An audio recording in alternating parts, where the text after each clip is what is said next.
Way to go. Go, Cameron. Feet up. A typical stranger most likely would not be able to tell that he's autistic. I'm very proud of that. That's taken so much work. 4 years so far. When Cameron was 2, his parents could already see he was different. Just odd behaviors, lining things up, spinning things, spinning himself, and his inability to communicate because his language wasn't there. He started biting in the classroom, and in a preschool setting, that's enough to get you kicked out. Which is what brought Cameron's family to All Children's and the Early Steps program. Once we received an autism diagnosis, we got to work. We started speech. She playing the violin.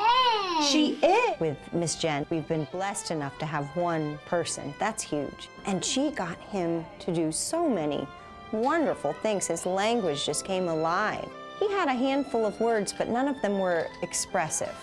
They were labels. Mine, me. Wait, you just had a turn. You missed it. Oh, thank you. But expression is what we really needed. I feel, I want, I'm angry. You know, those were the things we needed to know, not just the screeches and the yelling and the tantruming. You know, our goal was, tell us what you're feeling. And once we got there, things became easier. Okay, let's look. But not simpler. Cameron has digestive issues and needs a special diet. He has sensory issues and needs occupational therapy.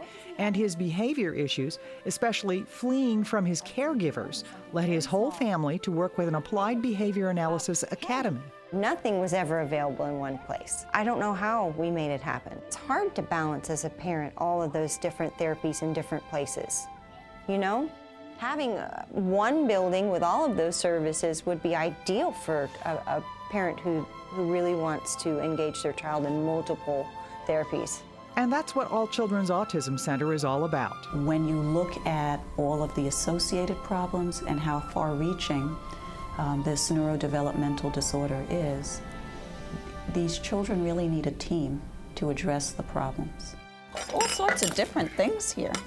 Today, if Cameron's family was looking for a diagnosis, they'd come here for what's called an arena assessment, a 2-hour team meeting with child and parents that includes physical as well as cognitive evaluations. They'll see our rehab team, speech, OT, PT, and it's done in a way that we orchestrate it so that the family goes through a process of seeing each team member in a way that we work on not being overwhelming for the child and the family. The occupational therapist is looking at the fine motor or hand skills, and can the child work with activities of daily living and button and zip and use a spoon and fork. And in terms of the physical therapy, and we're finding quite a few children have motor coordination problems who have autism, they're looking at the gross motor or the big muscles. How's their strength, how's their balance and coordination. He didn't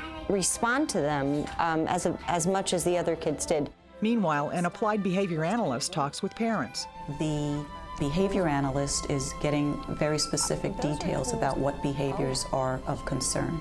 And we think of it as the ABCs, the antecedent, what's causing the behavior. The B is the behavior, what does it look like?